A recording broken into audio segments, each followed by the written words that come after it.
Welcome to the Fantasy Champions Fantasy Football Podcast. Here's your host, Morgan Colby and Rick Lemon.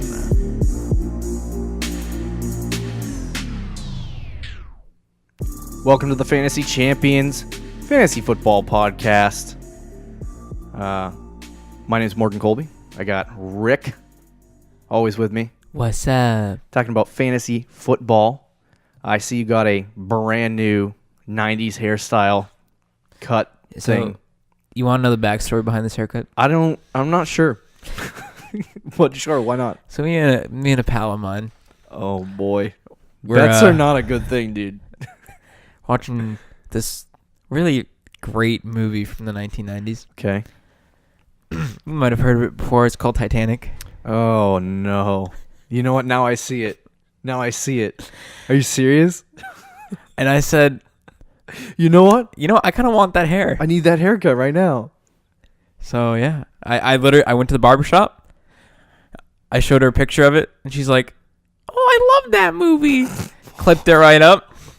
There you go. Here we are. I didn't know I was podcasting with the male from the Titanic. Don't even know his name. Leonardo DiCaprio. Come on, bro. Sorry, Leonardo DiCaprio. I butchered that. That was like a complete destruction of your name. I'm sorry. I do love you though. Leonardo DiCaprio. Said it right. There you go. So I hate to bring this up again, but I totally forgot the AAF was a thing until this morning. I told you everyone's gonna forget about it. I don't know it exists until you bring it up. Yeah, that's true. I hate to bring it up again, but I thought this was an interesting thing. So after opening week, everyone's talking about it. This is an amazing thing. They're freaking out. 3.2 million viewers. They had a really high-rated Thunder Rockets game that was supposed to be. It's at the same exact time, and the AAF got more ratings than it.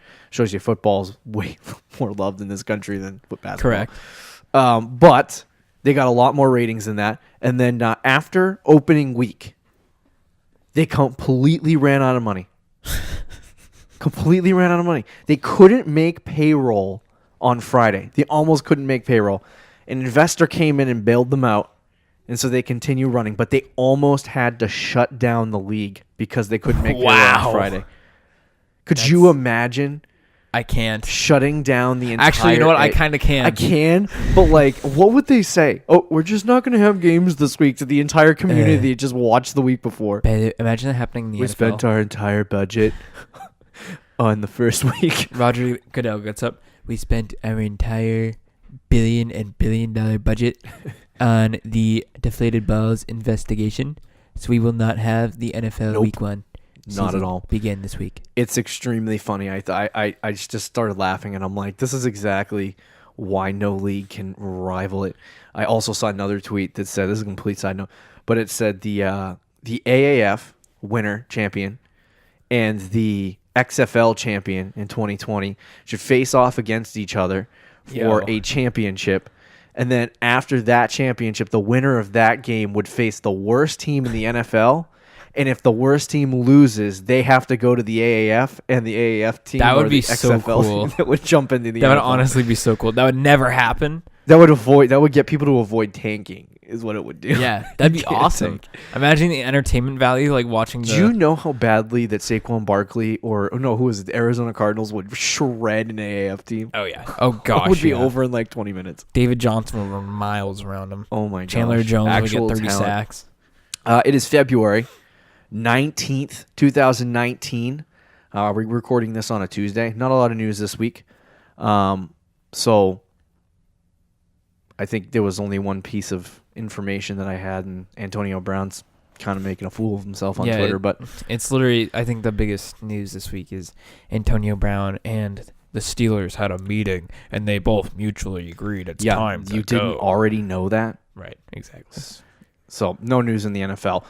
Today is part 2 of the perfect 2018 draft. We're going to give you rounds 8 through 15 and dissect maybe the most important part of fantasy drafts moving forward in 2019. How we're gonna use information from 2018 and help you for drafts in 2019.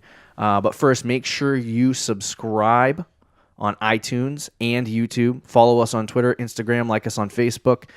Leave a review. Your reviews are very helpful to us. And share this podcast with your friends continually. Yeah. Spam their emails. How old are you? Listen, Spam I'm their an emails. adult. I use email every day. Spam my MySpace account. Spam my MySpace account. So I wanted to start off by asking you this. Using early ADP for 2019 drafts. Thank you, Fantasy Football Calculator. Go check them out for the ADP. We wanted to ask a question. What player in rounds 10 of 15 using that ADP will break out next year? Interesting question, Mr. Morgan. Well, I looked at this list. This was tough for me, but I had 3 guys in mind. Number 1, and my choice, is Ajayi. A little higher up. He's right now, I think, projected to go, I think it's the 8th round. Yep. So 8th round for him. Let me check to give Yeah, you official. double check that. That's, I think, a little, considering last year he was a 3rd round pick. He got injured. Now, he's going to be a free agent, so that could change things. But if he does return to Philadelphia, he's going to be used as an RB1 in that system. A 12th rounder, you mean? Oh, really? Yeah, 12th round. Yeah. If you can get Pick Ajayi in the 112. 12th round, Yeah. I think that's going to be huge. Nail it down. He's a potential RB2. I think that might be a little bit of a stretch, but considering he was a 3rd round pick last year, and the hopes going into last season was he was going to be a low end RB1, high end RB2. Yeah. And all that changes was an injury. Watch out for next year. Yeah, I actually took a look at this list and I thought Ajayi too. Now, my thoughts on Ajayi are if he was a 4th round pick this year, I would say don't Stay away. Absolutely, big time, yeah. stay away. But with the value that you're getting back from Ajayi, like you might have a top 15. I don't want to jump him up that high, but top 15. You could running have back, an RB2, yeah. You could have a great RB2 next year, and you're getting him in the 12th round. I mean, Great value, the guy has been spectacular in the years he's had. I don't think for me, you have your tier 1 running backs, which is like the top 5. You have your tier 2, which is between 6 and 12, and then you got your tier 3. So I would put him in that tier 3 or tier 4. But for me, Ajayi is a very talented running back, and if you can get him in the 12th round, I think that's obviously the biggest thing. Like you said, if he was a 4th round pick, we'd both be staying away. Like you could honestly just stick him on your bench all season. And if he turns into something, you trade him away, or you'd use him if you don't have somebody for that spot. So it's a very wise pick. That's if he stays in Philly. I think that changes. Yeah, if he stays in Philly. He is a free agent this year, so we'll see how that pans out. My pick. This was hard. I was thinking about taking Cortland. I had him on my list too. I also was taking a look at Jimmy Garoppolo, but I never think he'll be a viable fantasy candidate. So I had to. My Jimmy G love is too strong. I needed to lay off on the Jimmy G love. I did look at him too. I'm not gonna lie. I didn't put him on my list, but I was looking at him. So my pick is a man from Cleveland. Oh, his name is Baker Mayfield. So I talked about John Dorsey last week, right? Mm-hmm. Used to be with the Chiefs. He built the 3-star juggernaut on offense. He's doing the same thing with Cleveland. And you have Jarvis Landry and whoever else they add at tight end this year. Jarvis Landry's talented. Njoku right now. Njoku's a great tight end. You have Kareem Hunt / Nick Chubb, 2 great running backs. And it's like with the talent surrounding Baker Mayfield for next year, especially if they add a high-end wide receiver, Baker is going to be a fantastic wide receiver. And I kind of compare this to the Chiefs, not because I think Baker Mayfield's going to have a Patrick Mahomes-like season next year, which is not going to happen. But I really think that if Baker Mayfield works out, he could be a top 3 quarterback. Woo! That is a hot take. That is a hot take. Whoa, it's a little early for these hot takes. It's still winter. winter. It's spicy. You're melting the snow outside with that hot take. Hold wait on. till the first week of March. Snow starts melting and we get we get I do free like agency. Baker Mayfield, I will say. We saw flashes of it last year. I think he can easily take that next step. And, we have a strategy is take a quarterback later in the draft. Yep. And look for a guy who could potentially break out, and that's definitely Mayfield. Should definitely be on that list. Agree. He's got a lot of talent, and there's a lot of talent around him. He showed signs of great quarterback play, too, last year. He had 3 games over 20 points, I believe, or maybe 4 games. So he had games, and it wasn't like the thing that I thought was interesting in some of these games was that it wasn't like he was getting like at the end of the season you saw Josh Allen, and we'll go over this in a series coming up, but like Josh Allen had some really big fantasy performances. I'm talking like 42 fantasy points, and you're like, holy crap, where did Josh Allen get that many fantasy points? It was mostly because he threw 1 touchdown pass, ran it for 2 touchdowns, and ran it for 2 touchdowns, and then got like 100 yards rushing and 200 yards passing. But in those games, he threw like 3 picks. So, and he had a terrible completion percentage. Josh Allen didn't look like a good quarterback, but because of his feet, it turned into a good quarterback. What I see from Baker is a good completion percentage.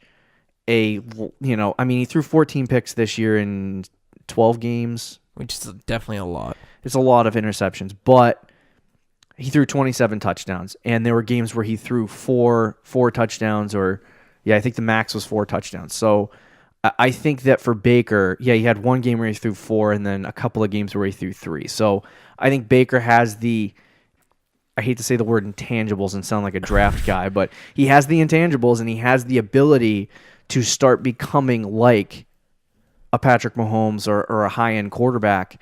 And I think when you're getting him at ADP 132, which is a 14th round pick, which is, where Mahomes went in our draft, which we'll talk about later, but you're getting this guy in the 14th round, you could stash him, grab him, and if he breaks out, you got a great quarterback all season. If he doesn't, what difference does it make? You got him in the 14th round. Right. You can drop him on the waiver wire. So I think he is a huge sleeper for me. And I hate to take a quarterback, which is why I almost took Courtland Sutton, but I really do like Baker Mayfield. I think he's going to be fantastic next year, and I think he's going to definitely break out. Another guy who's going late that I just want to quickly mention, I won't go too much into it, but Rashard Penny, I think you should keep an eye on him. I know Chris Carson's still there, but the Seahawks, I believe the season Chris Carson had? The Seahawks ran the ball the most time. I believe they had the most team rushes last year by any team in the league. They took Penny. I believe he was a first-round pick, wasn't he? He was the 30th overall pick. Yeah. So he was a first-round pick. They want him to be the guy. I think it's going to be a similar situation with New Orleans where it's Kamara and Ingram, but it's 2 Mark Ingrams instead of a Kamara. So I could definitely see Penny being a 6th, 5th round value that you're getting in like the 10th or 11th round. The way last season worked out, it was Rashad Penny and Chris Carson and Mike Davis. Mike Davis is a free agent. Rashad Penny is obviously not second year running back. You saw early in the season they were trying to get it to Rashad Penny and Mike Davis, and then later in the season it started to go more and more into the direction of Chris Carson. Chris Carson, where he's going this year, is extremely high. And I think that could be a similar situation where he's weeded out in the end for Rashad Penny. I think they could just move to Rashad Penny altogether, but it just depends if the production is there.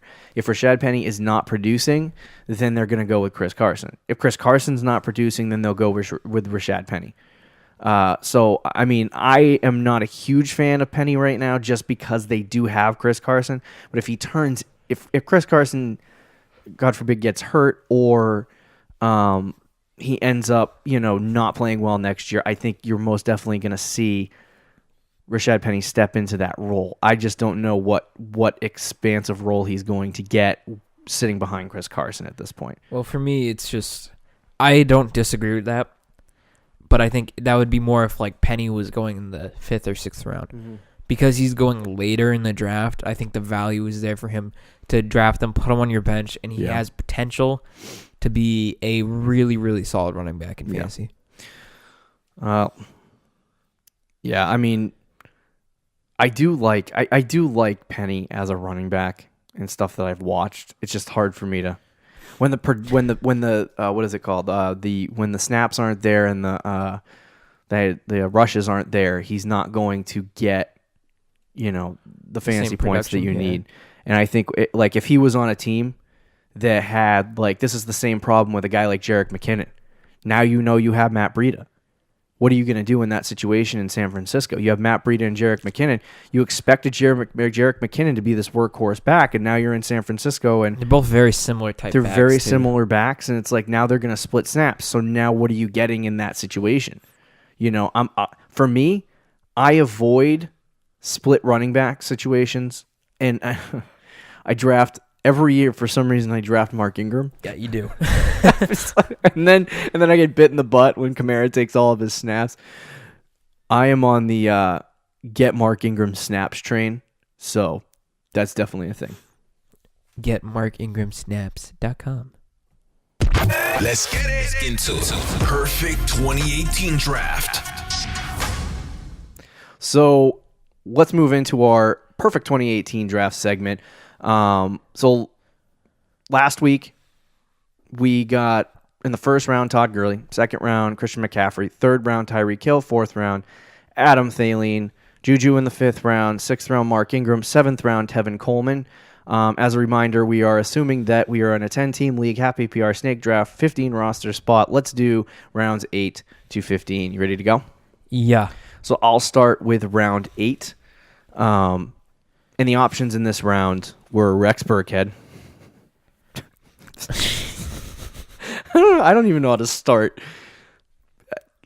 Why? First of all, why were people drafting Rex Burkhead in the 8th round?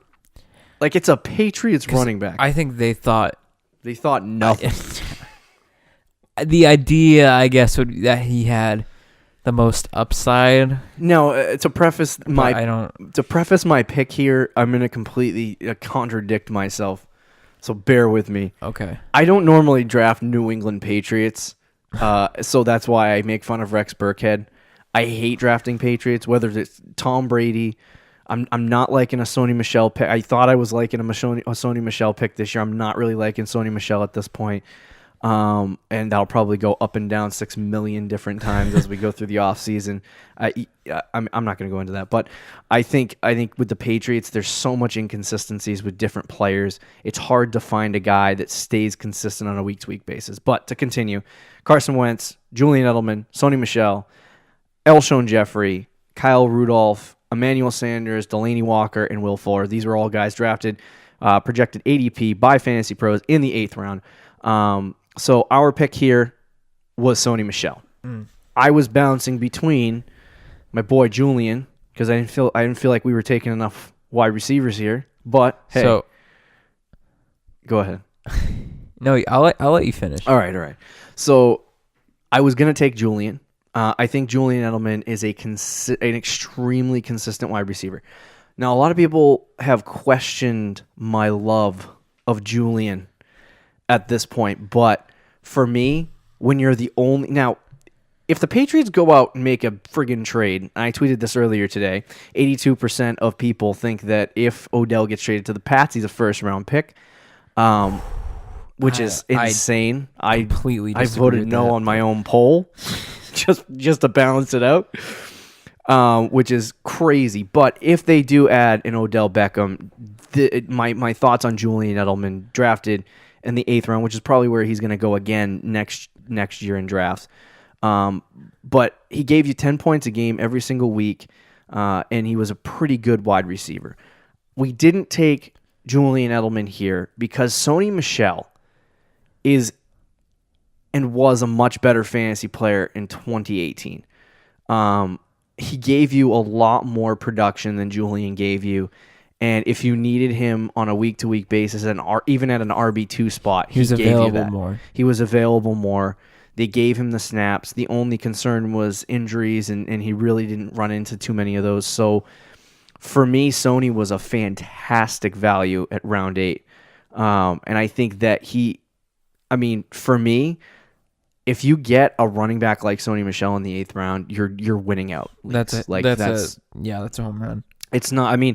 it's not a huge thing where you're like, oh my gosh, I'm gonna start him. You know what I mean? But those it's guys, valuable. It's very valuable. those guys in your lineup, like earlier in our draft, right in the first round, second round, we drafted Christian McCaffrey and Todd Gurley. Todd Gurley missed a couple of games, and if you had a Sony Michel sitting on your bench, you were feeling pretty good because you got Perfectly fine. Yeah. you got Sony Michel sitting there waiting to go into your starting lineup, and he might actually give you a few games that could produce in the future, in placement of a Todd Gurley or a Christian McCaffrey, or even to sit in your flex spot. So for me, I think it was a good pick in the 8th round, like what you're looking at with Burkhead, Wentz. Julian Edelman. Your boy Carson Wentz. Yeah, my boy Carson Wentz. Alshon Jeffrey was okay at the beginning of the season, and then he just fell off. Yeah. Kyle Rudolph sucks. Emmanuel Sanders was good at the beginning of the season. He was actually pretty good at the beginning of the season, but back end he just didn't finish. Didn't he get injured too? Will Fuller would have been a good pick here if he didn't get hurt. Yes, Emmanuel Sanders got injured. And then Delaney Walker. No, actually, honestly, the 8th round I think is better than the 7th or 6th. Yeah, true. I was gonna say, I know we agreed on. So originally we agreed on. So you had Edelman, I had Sony. Then we agreed on Sony. Yep. Now you have Sony, and I think I have Edelman. Really? I would probably take Edelman. I was looking at the stats again. Edelman is just so consistent. Yeah, he's really insanely is. Like Sony Michel had a few games where he got like 1 point against Chicago. Yeah, he had like a few points. I think he had like 4 or 5 games where he had 4. Far from matchup proof though. Yeah, he of course he had a few really iffy games where he scored under 6 points. Yeah, Edelman had 6.5 points once. He had 7 points once. Yep. He had, and this is standard league, by the way. He had 9.7. The rest were 10 or above. Yeah. He was a consistent, very consistent 10 to like 14 fantasy point player. He was an extreme, like that's what you want out of a WR2, honestly. Oh, 100%. So I probably would have taken Edelman there just because he was so much more consistent than Sony. But either way, I don't think you could go wrong with either of those guys. This is what, and when you're talking about consistency at your wide receiver 2 position, this is where I look to, like, you picked up a Tyreek Hill in the 3rd round, and you're like, okay, well, Tyreek Hill gives me 30 points, and then he gives me 0 points. Right. He gives me like 6 points in the next for game. a WR1. Right, for a WR1. And it's like on those weeks where you get 30, you're feeling good. Like Julian can get 7 points and you're okay. But if he busts and you have a bad WR2, then you're not in a good position. And that's where the consistency at the wide receiver 2 position is huge for me. Because if you have that big time receiver that sometimes has a bust game, and you did draft Tyreek Hill, and you're sitting here going, okay, you're on this emotional roller coaster with Tyreek Hill where you're like, well, he gave me a 30-point game, and then he gave me a 2-point game. And it's like when you're on that roller coaster, you need the mainstay, the steady guy, the 10 points a game. You know who Edelman kind of was without the hype? What? In the second half of the season, he was Adam Thielen in the second half. Yeah. He was what Adam Without Thielen the was hype. in the first half. It's true. In the second half, without the hype, yep. And that's a crazy thing to say, but when you go look at even the half PPR statistics, you're going to get that same thing. So I think Julian would have been a great pick if you got him in the 8th round. I know the team that faced you in the championship in our league had Julian Edelman as his wide receiver too. So it helped him out in the end all season. Yeah. It helped him win games, and I think getting that consistent 10 points a game is huge. And to get a guy like Julian Edelman, who next year is an 8th round pick again, that's where he's projected to go, is a great place to get another wide receiver, especially when you're talking about a round where, let's be honest, there really wasn't too much talent, and Julian Edelman and Sony Michel were the best guys in that round. 2 Patriots. I mean, that's hard for me even to mutter, but I think Sony Michel just scored a lot more. I would have taken Julian if I could go back, but hey, why not? So what do you got in round 9, my dude? Round 9, we got Kirk Cousins, my boy, Rashard Penny, Sammy Watkins, Trey Burton, Chris Carson, our boy Andrew Luck, Jordy Nelson, Captain Luck, Devin Funchess, Jacksonville defense. That's right, we have a defense, our first defense off the board. What are you doing? Robert Woods, Cooper Kupp. Love you, Cooper Kupp. Jordan Reed, and Isaiah Crowell. Mm-hmm. This one was interesting to me. I think I was really tempted to say Trey Burton here. who I think I took. If I can't, I'm trying to recall the 9th round. You did take. I take Trey Burton. Okay. I don't know if you drafted him in the 9th round, but I think you I did took him. take Trey Actually, Burton. I think I took him in like the 13th round. Like it was later than this, a lot later. That's why I took him because I saw his ADP and I was like, oh, okay, he was pretty good. But I think the guy to go here is Chris Carson. Yep.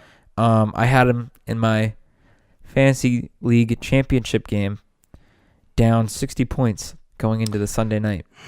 And my boy Chris Carson scored 23 fantasy Saved points him in the the standard league. championship. He had 2 rushing touchdowns for 116 yards. Clutch.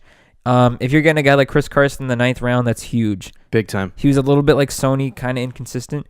But you want a standard league, you want me to list you the numbers from week 11 to week 17. Sure. 83 yards and touchdown for 12 points. 55 yards a touchdown, 8 receiving yards, 12 points. 69 yards rushing, 39 yards receiving, 10 fantasy points. He had 15 fantasy points, 20.8 fantasy points, 23.6 fantasy points, 18.9 fantasy points. Consistency.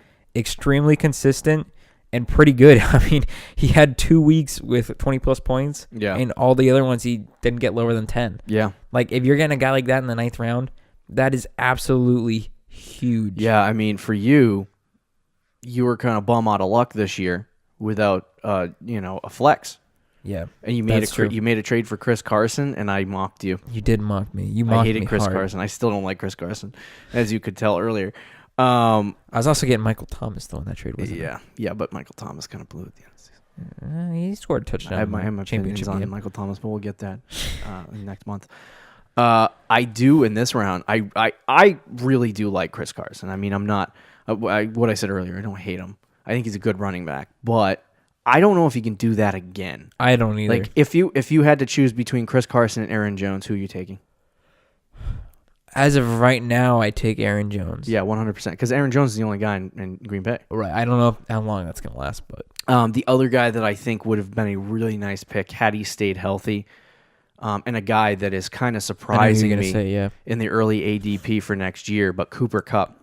Yep. Robert Woods and Brandon Cooks are getting drafted before Cooper Kupp, and he's falling into a hole of not playing towards the end of the season and people not seeing him. So now they're kind of writing him off and saying, okay, well, he wasn't that good last year. When in reality, He was good. He was He really was very good. He was good. very good. And had he played that whole season, he would have been a better WR2 than he probably would have been the second or third best WR2 in fantasy. And so I think, I would have had Cooper Kupp finishing 12, 13, or 14 last year, but he just wasn't able to get to that point because of injury. Robert Woods was good in his, what do they say, in his replacement. Yeah. I guess. When Cooper Kupp went down, Robert Woods did step up. He stepped up a little bit, but not in the way people thought. He kind of had the same numbers as he did before, but he did get a lot more targets. So I definitely would, definitely take Chris Carson here. He started off the season extremely slow. He scored under 10 points 25% of the time, which is fantastic for a 9th round pick. He stayed consistent all year and broke out at the end. If you had him late in the season, he may have helped your team over the hump to win a championship. And like I said, I think, too, another guy. This is not a round that I, at this point, with experience in the past, drafting quarterbacks too early, I don't know if I would draft Andrew Luck in the 9th round again, but I would definitely note him as a good player. That's not a bad pick In this round. That's really not It a bad wasn't pick. a bad pick. He ended up finishing, I believe it was 4th in fantasy points last year. So not Cooper Kupp. Andrew Luck was a very, very good quarterback last year. He was getting like 25 points a game for like 8 straight weeks. He was freaking awesome. until the Imagine end. drafting a defense in the 9th round. Like that little note that I saw there, Jacksonville getting taken in the 9th round, that can ruin your draft. Yeah. That can borderline ruin your draft. Don't take Jacksonville. You're in this defense round the and 9th you round. got options like Robert Woods, Cooper Kupp, freaking Rashad Penny, Chris Carson. Andrew Luck, Chris Carson. There's a lot of guys Isaiah still left on Crowell the board, for crying too. out loud. Like there's some guy even back further in the Yep. and you're drafting Jacksonville Jaguars defense. And how did that work out for you? How'd that work out for you? No, well, this year it's going to be Bears defense. I don't think it's going to bust like Jacksonville, but No. it's not going to be like, I don't think it's going to be as good as it was this year. I just think investing, and this is one of the things, and I'll note this later, but investing in a defense early in a draft is a complete waste of time. 100% agree. Like, when streaming defenses is so There's always easy. If you look at the top So 5 easy. defenses in most years, I'd say like 3 of those 5 were not drafted or drafted in like the last round. It's true. It's very true. And I think the thing, it's the same thing with kickers. Complete waste of time to draft them this early. You may think you're getting a guy. But, walk up to a team who has Chicago Bears defense this year, who was the best defense in football, and offer him something that, literally he can't refuse. And when I say can't refuse, somebody on your bench, because that's what a defense is worth. If you really want a star defense, but it's not worth it. Maybe we might do a streaming show where we'll give you all of our tips on streaming, but I'll give you one right now. For defenses, when I'm streaming, I go look at over-unders, I find the lowest over-under, and then I pick the home team of that game. You know what I do? What? I look at the best available defense on the waiver wire. Yep. And I sort them by that, and then who has the best matchup. Yep. By fantasy. That's it. It's true. And most weeks, that'll get me 10+ points. Yeah. Don't waste your time. Don't waste your time drafting defenses this early. It just is so, the fact that people somebody's got to draft them. It's inevitable. Yeah. But if you're drafting defenses here, you're probably not in a good spot. It is kind of a threshold. Usually when you get into the 12th round, it's probably safe to start. If thinking if Chicago Bears defense is there in the 13th round, if nobody's here, I'll just take them. If that's the case, then we'll do that. But 9th round's a little early. That's a little bit early. Let's move to the 10th round. We had options like Tariq Cohen, Matthew Stafford, Chris Thompson, Ben Toothlessberger, Jimmy Garoppolo, Robbie Anderson, Marlon Mack, Peyton Barber, Pierre Garçon, Ronald Jones II.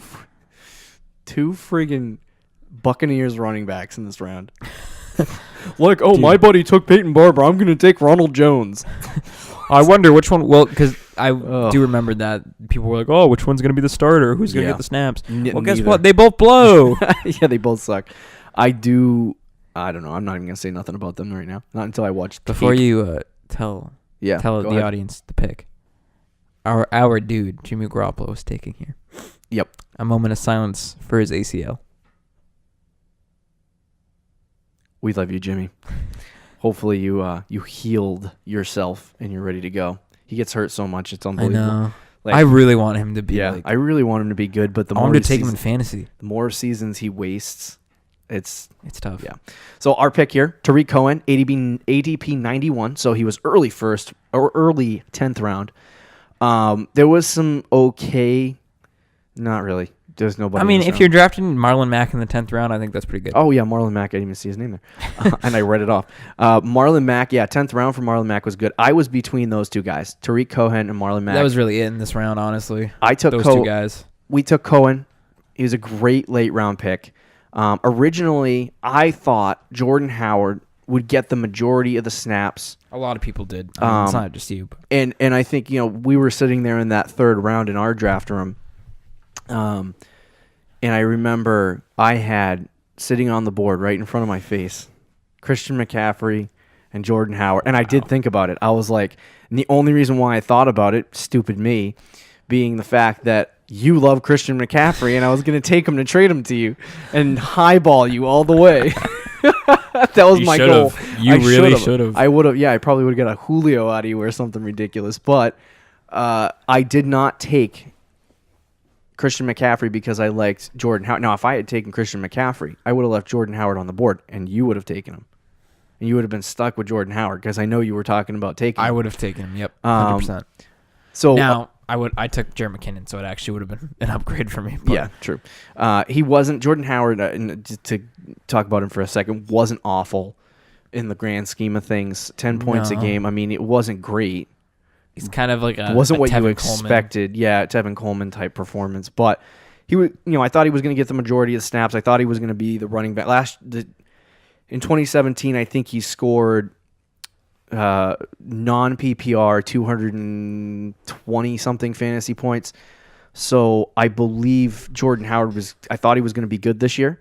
Matt Nagy was like, no, not today. Not today, The boy. human joystick, it's your time. He scored under 10 points. Tariq Cohen scored under 10 points 56% of the time, but he had moments where he played really great. In the 10th round, what else do you expect? As a 10th round pick, you can't go wrong with this selection. I do really like Tariq Cohen. I think early in the season, he played well enough to steal the job from Jordan Howard, and then towards the back end, he started to show, as much as people love the human joystick, as much as people love Tariq Cohen, he is not a good fantasy running back. I really like Tariq Cohen, obviously. Yeah. I've been calling him the human joystick since college. Since he was drafted. I've been calling him the human joystick since first grade. I've been watching him since elementary school. Let's go. But I don't think he's like an every down back. He's not. He reminds me of an Austin Eckler, and You know who he reminds me of? that is a tough comparison. Darren Sproles, up in his prime. That's actually very accurate. Darren Sproles in his prime, and even he had always had a running back next to him. Yep. Because goal line snaps is going to go to Jordan Howard. Third and short is going to go to Jordan Howard. Yeah. He's not going to get every single carry. I wouldn't rely on him this year. Yeah. And I can see why both of us didn't trust him last year, and we're leaning towards Jordan Howard. But overall, if you did take him in the 10th round, that is a really good pick, especially 10th round value. Definitely. Very good pick. I think, if you like early in the season, it definitely would have been a guy for you to go out and snag and have on your team. But in the 10th round in general, we saw a lot of quarterbacks come off the board in the last few rounds. And hold on, we'll get to our quarterback selection. Just keep holding on. This round was a lot of busts, as any 10th round might be.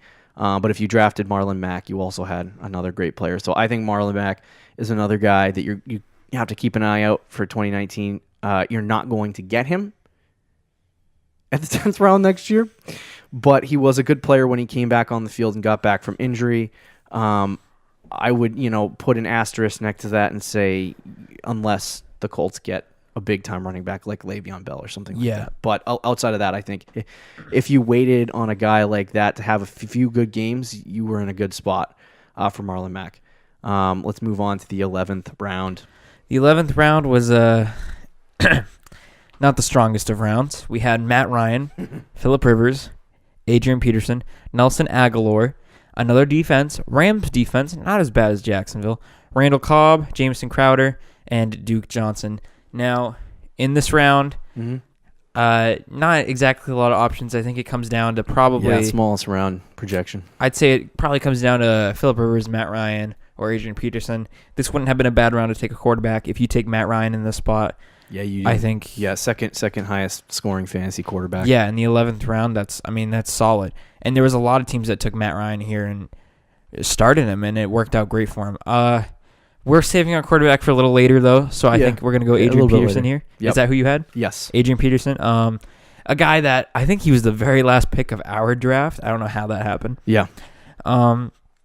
He was a workhorse, which surprised a lot of people going into the year, and even like the first few weeks, me and you both were kind of, well, more you than me, but we're like, oh, it's Adrian Peterson. He's a gazillion years old. He's not going to do it. Mm-hmm. Well, he was pretty good all year, and he produced. He was getting end of touchdowns. The season, last four to 6 weeks, he was old.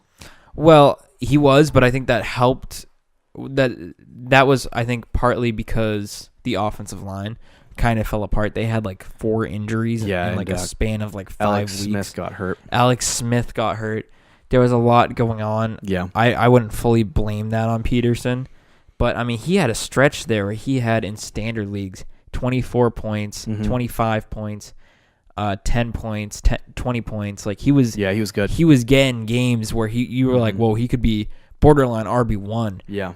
He did fall off a little bit, but if you're getting a guy like that in the 11th round, like that's pretty solid. Comparing him to the last round with Tariq Cohen, I said, had 56% of his games where he scored under 10 points. Adrian Peterson had 53% of his games under 10 points. So he was a better running back this year than Tariq Cohen. Put that into perspective, people. If you love Tariq Cohen, and old Adrian Peterson was better than Tariq Cohen this year. you really had to watch matchups with Peterson. When he played well, he played absolutely. really well. You get what you get in the 11th round in terms of consistency, and you got Adrian Peterson. What I'm finding interesting about these late round picks is you're getting good players, but you're not getting the stars. And we'll get there in terms of what you're, a star. But when you're in these rounds, you're trying to find, a lot of people, what they do is they go in these drafts, and I draft value. That's what I do. In late rounds, I draft value.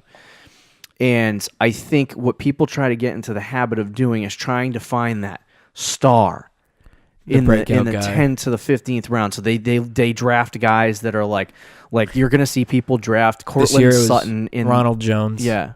Ronald Jones, or last year, sorry. they're trying to find that big time guy in rounds 8 to 15, and somebody that they can start in their flex or start in their RB2 position. And there's some good guys in these rounds. There's some guys that broke out, but you're not going. You have a chance. I don't even know what the percentages are, but you have a very minute chance of making that happen. So what you need to do is find the guys like an Adrian Peterson, find the guys like a Tariq Cohen, find a guy like a Chris Carson to try to help your team. Yeah, Chris Carson didn't finish as a top 12 running back. Yeah. He wasn't a fantastic RB2 all year. But what Chris Carson did was he basically, at the end of the season, was so consistent that you had to start him, and then he followed through, and he won your league. Imagine, we've talked about a few of these guys. Imagine you take two of these guys in rounds 8 through 12. Yeah. Sony Michel, Chris Carson, Adrian Peterson, Marlon Mack, Tyreek Cohen. Those 5 running backs were all available in those late rounds. Yeah. If you draft 2 of those guys, that's huge. Yeah. Use one as a trade asset, one as your flex, or maybe use both as a trade asset. Maybe you want to keep one on your bench for the postseason time, whatever you do. That would be an extremely valuable pick that you're taking in those late rounds. Huge. Instead of going for a boom guy like a Ronald Jones, who absolutely busted. Another Buccaneers running back, Peyton Barber, who you guys are taking late. Yeah. Busted. I mean, there's so many busts. We also saw Los Angeles Rams Digo, by the way. But there was a lot of busts in these rounds that didn't work out, and obviously that's going to happen. But if you can hit on a majority, you're going to be in a good position. In these rounds, like you were saying last week, your team, when you looked at the first, 7 rounds? Yeah, awful. Your team looks absolutely bad. Awful. I mean, you had a lot of bad picks. And going into these later rounds, we have to move on to the next round, but going into these later rounds, you started picking better and you stared getting guys that helped you in the end. It saved my season. It saved your season, not my season. My season was doomed from the start. But let's move on to round 12. This round saw the likes of more defenses. Minnesota, Philly got drafted. You saw some quarterbacks, Jared Goff, Patrick Mahomes. And then you got Nick Chubb, Aaron Jones, Kelvin Benjamin, C.J. Anderson, Kenny Stills, David Njoku, Sterling Shepard. You got some really good players in this round. That might be the best round since round 5. Yeah. The 12th round, Aaron Jones, fantastic towards the back end of the season. Yep. He might be a top 15 running back next year. Nick Chubb going to be a top 12, maybe even a top 10 running back next year. Some people even think he's going to finish in the top 8. I don't know about that yet, especially with Kareem Hunt signing. Yeah. C.J. Anderson was, a complete bust. Kenny Stills, bust. David Njoku, extremely talented. Not good this year, but maybe good next year. You could see him being a breakout guy next year. Yeah, but definitely. Sterling Shepard had a couple of decent games, but he wasn't anything to write home about. Our pick here, ADP 114, 12th rounder. Finally, you can take a quarterback, people. Patrick freaking Mahomes. Woo!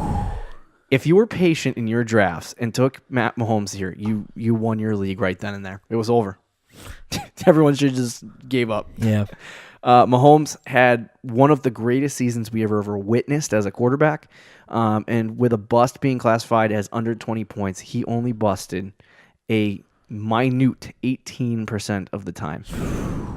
He was elite, and if you had him, you probably single-handedly won a few games just with Patrick Mahomes. I know you had him, and there was a couple of games you busted right out of the water, and guys just sucked. Had a bad week. But Mahomes had 40 points to your Yeah. And then then you had weeks where if you had an RB1, top 5 running back, top 6 running back, and he was getting 20 points, and then Mahomes was getting 40 or 30, you were talking about 50, 60 points from 2 guys. Like, that's a lot of fantasy points.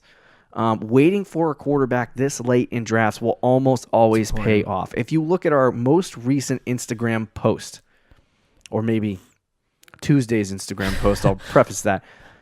We posted a picture of Mahomes, Matt Ryan, and who's the other guy? Ben Roethlisberger. Yeah. And you might be looking at that going, you didn't read the caption. You're like, why did they post a picture of those 3 quarterbacks? Those were the top 3 scoring quarterbacks in all of fantasy.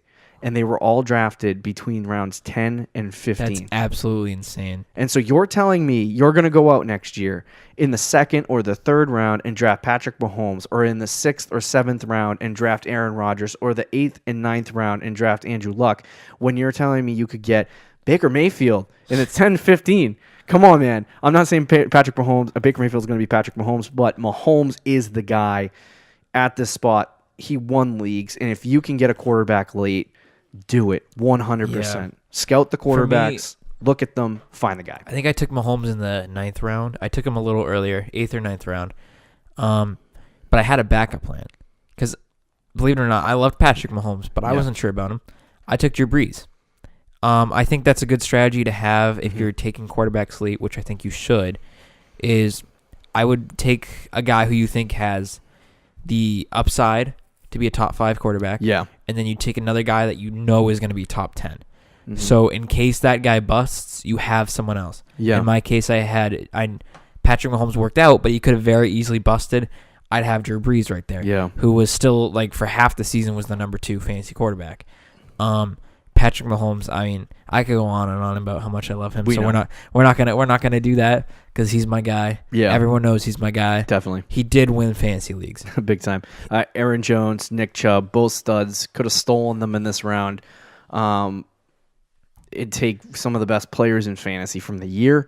But let's move on to round 13. Not a lot of options. Go ahead, boss. I don't know why there's not a lot of options. It's just when you get late in drafts, it starts averaging ADP out weird. Yeah, yeah. It kind of gets weird. So we got Jack Doyle. Yes, is that Doyle. That's my boy.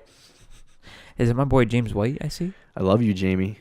It is. Chargers defense 13. That was taking a dump. I think I took Chargers defense. So it shows you how I know about preseason those defenses. Late round picks. Calvin Ridley, which actually was a very good pick, and Devontae Parker, who decent. Both Calvin Ridley and Devontae Parker decent. Ridley would have been a lot worse had he not had a couple 30-point games, but that was it. Yeah, Calvin Ridley, he showed a lot of upside for future like dynasty leagues. Yeah, Calvin Ridley was like stash him. Yeah, big time. He could not start a game for you for 2 years. But hold on, redraft leagues, redraft leagues. You gotta sit there and look at Calvin Ridley. And go, crap. I want Calvin Ridley. This round, I think James White was the easy answer, which is ADP 124. It's another running back that I was just bringing up. Those guys like Chris Carson, Sony Michel. You can add James White to the list. I mean, if you get a guy who James White produced insane numbers, he felt like he was getting a touchdown every single week last year. Yeah. Which is he came out of the absolute completely out of nowhere. I mean, who thought James White was going to be a borderline RB1? Yeah. Nobody. We made fun of a guy in our league who had him, kept him all year, and we were like, what are you doing? Yeah, what are you doing, you clown? And all of a sudden, James White is over here producing RB1 numbers. He was just dominant, honestly. And if you're taking a guy like that in the 13th round, again, you're not trying to hit a home run there, but you could get just one or two of those guys, running backs from rounds 8 to 15. You're all set. And there's guys there in each round. Each round we've said there's at least one running back there. And or some of them there's two. Or one wide receiver that is starter level on your team. Yeah. You can take two of those guys. That's going to be huge. It's huge. Absolutely huge. I do want to note that he scored under 10 points just 37% of the time this year. And so James White, being another Patriot, that is kind of surprising. I know he did have a great start to the season and was consistent in a lot of aspects, but he did fall off towards the end bit when Rex Burkhead got back.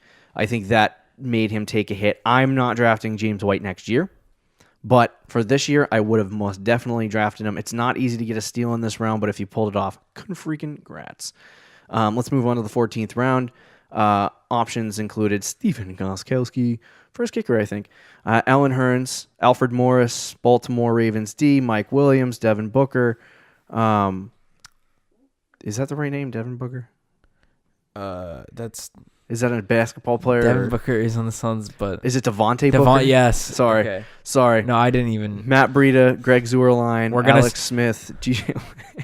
We're gonna be saying this a lot, Yeah. by the way, in the last two rounds, because I'm looking at round 15 right now, and I'm like, I don't know half these players. DJ Moore, George Kittle, Latavius Murray, Keelan Cole, Houston defense, Corey Clement, Ty Montgomery, Tyler Eifert, Derek Carr, and Dak Prescott.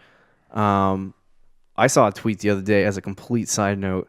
Some guy tweeted, and his wife apparently asked him if he, I think I retweeted it, but his wife asked him if he knew as much about her as he did about fantasy football players.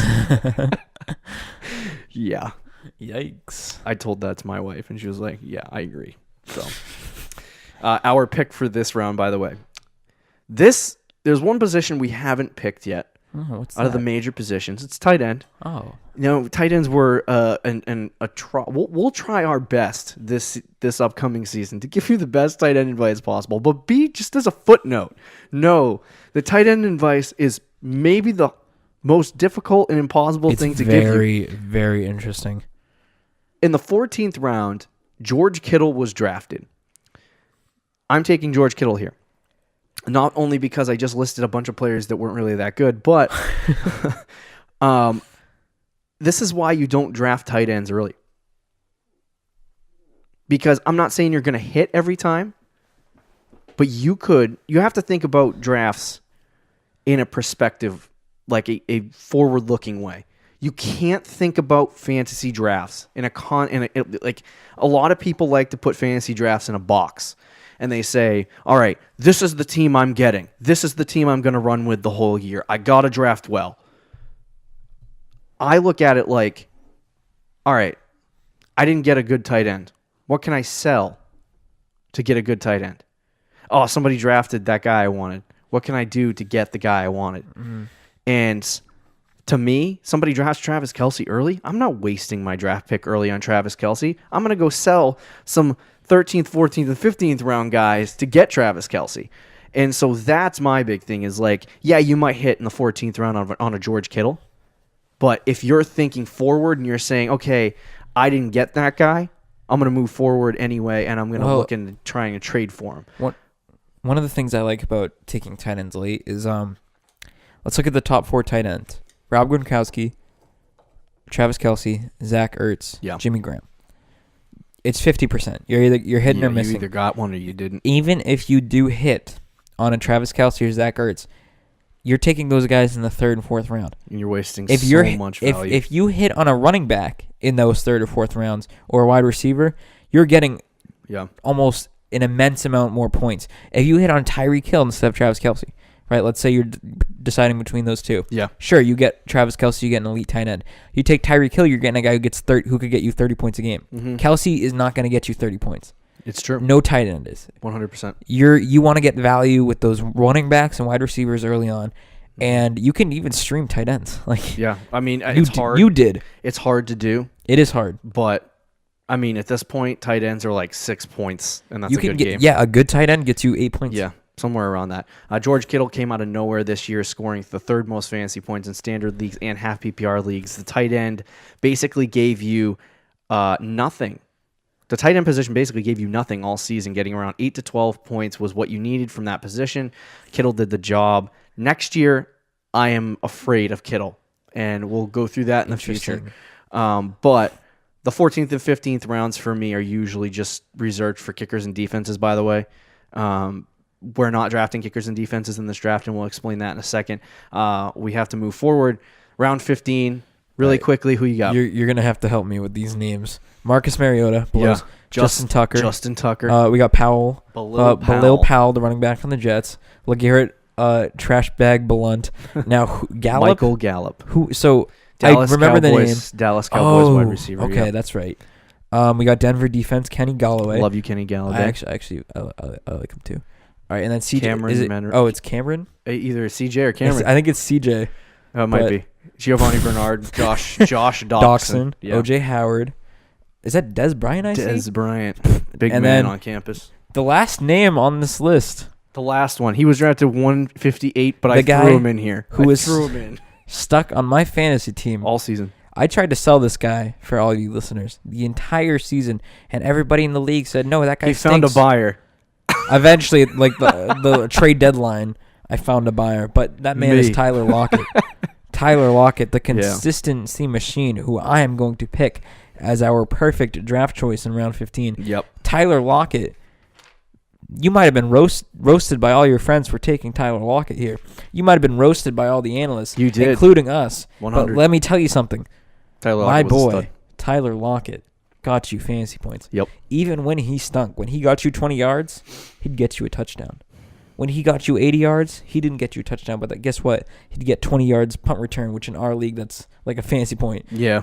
Yeah, one. But either way, he was a consistent 6 to 12 fantasy point getter all season. Yeah. And if you're taking that in the 15th round, Go. Yeah. that's pretty solid. Happy day. He doesn't see the ball as much as he should. The problem with Lockett for me is targets. Yep. And I think in 2019 he will be. You think that'll be better? Very overhyped. Okay. I don't think he's going to get the targets. No, I think they're going to go to Doug Because in the Baldwin. playoffs, he was actually much better than Doug Baldwin. Do you see some of those catches he made against Dallas? Oh, he made like, some great catches. I mean, big time that's plays. Big time. He was better than Doug Baldwin in the playoffs. better than Doug Baldwin. But we definitely have to take Tyler Lockett here in the 15th round. That concludes our entire draft, our perfect team. We have a lot of players picked here. But looking back on the drafts is a really great way of figuring out, what people did the previous year, because you can mirror that in the next year. Because a lot of people do the same thing in multiple years. And not just that, understanding that each and every round you have to study. You take the ADP, create tiers, and look at the guys in each round and say, who can I get in this round that is going to help my team in the future? And really dissect. Every draft is different. Every single draft is different. All of these rounds where we just listed, every single player we just listed, some guys were drafted, like in our draft, Christian McCaffrey was not drafted in the middle of the second round. Christian McCaffrey was drafted in the third round. And so it's like everyone's drafts is different. Jimmy Garoppolo didn't go in the 11th round in this. He went in the fifth round in our draft, a little bit too high. We are Patriots fans. I do want Garoppolo lovers. I do want to make some notes. The best kicker this year was Kaimi Fairbairn, ADP 280, so people didn't draft him. And the Chicago Bears D was the best defense, ADP 194. Undrafted. Some waiver mentions, one ADP 153, James Conner. He only got ADP'd at 153 when people started getting concerned about Le'Veon. If you picked him up off the waiver wire, you got a stud. Phillip Lindsay went undrafted. Eric Ebron, Jared Cook, some other good guys at the tight end position. Not much left after the 15th round. What is surprising to me is that a lot of people think that you can get gems off the waiver wire and that you got to find that one guy. No, you can't. People who picked up James Conner were like, holy crap, I got a really good running back. The problem is that you only got one or two guys here that you can really talk about. Yeah. The waiver wire is specifically, I think, to me, the waiver wire is used for streaming and finding studs that may play well in a couple of weeks during the season. You got to find the right guy. I don't think... After week 5, you're not going to find a waiver wire stud unless somebody dropped something and they were stupid to do. Like you dropped Nick Chubb. You could find one. You dropped Nick Chubb. I did. And you traded Nick Chubb. So. Shut up. Well, I traded him for... Never mind. I'm not going to talk about that. Yeah, it's nothing good. Yeah. What were you going to say, boss? I was just saying, you can find a waiver wire stud after week 1. Yeah. You're right about that. But you're also right where after week 5, I'd even say like week 3-ish. Yeah. Like after those first few weeks, you're not going to find a waiver wire pickup to save your season. Nope. Unless, again, something happens or an injury happens. Yeah, or somebody drops something stupid. Yeah. You get a disgruntled fantasy owner after not making the playoffs, dropping half their team. To me, it's a waste of time, like I said many times in this draft, just to think retrospectively. I think that's a word. Don't draft quarterbacks and tight ends in the first 8 to 10 rounds. Yep. Our first 100 picks had 22 picks that were either quarterbacks or tight ends. The third best tight end was ADP'd in the 14th round, George Kittle. The first and second best quarterbacks were ADP'd in the 11th to 15th rounds. Mahomes first and Matt Ryan. I was going to say Patrick Mahomes. Wasn't again. Roethlisberger number 3? Roethlisberger was number 3, and he was also averaged in the spot. The best kicker in defense went undrafted. What wins championships? RBs and wide receivers. In your first 10 rounds, stack the wide receivers and running backs and focus on QBs and tight ends late in drafts, or trade for them later in the season. If you don't give the quarterback and the tight end position the light of day in your draft, and you get one in the 13th and 12th and 13th round, and then you get kicker and defense in 14th and 15th. If you do that, fine. You're not going to lose fantasy leagues by not having a quarterback and a tight end, because you can perfectly stream a guy and find one off the waiver wire that might actually be consistent. I've noticed in the past that people who drafted a quarterback, tight end, kicker, and defense, and the teams that have those players at the best in the league, and they draft them early, don't even make the playoffs in their leagues. And so I think there's exceptions to that rule, but for the most part, like I've seen the team that drafted in our league, the team that drafted Travis Kelce didn't make the playoffs. The team that drafted the Rams D in our league didn't make the playoffs. Jacksonville defense. The team that had the kicker that drafted him didn't make the playoffs, but Kaimi Fairbairn ended up on a championship team. So, and then quarterback position, you got Mahomes, but late. I did, yeah. Aaron Rodgers, drafted by another team in our league who also happened to have Matt Ryan. So it ended up working out for him in the end, which is what you were talking about, grabbing a guy early and stashing. But keeping within that box of like understanding, looking back at last year and understanding like, hey, maybe you don't have to draft a quarterback and a tight end so early. Like, is that understanding that and allowing yourself in a draft and planning a draft to sit there and think, I don't need to draft a quarterback and a tight end in the first 10 rounds. It frees you to do things that you wouldn't normally do. Last year, I could have, I talked about this on the last show. I could have drafted Joe Mixon, and I didn't do it because I had him on my draft board. I said he was going to be good. I even projected him to be a top 15 running back.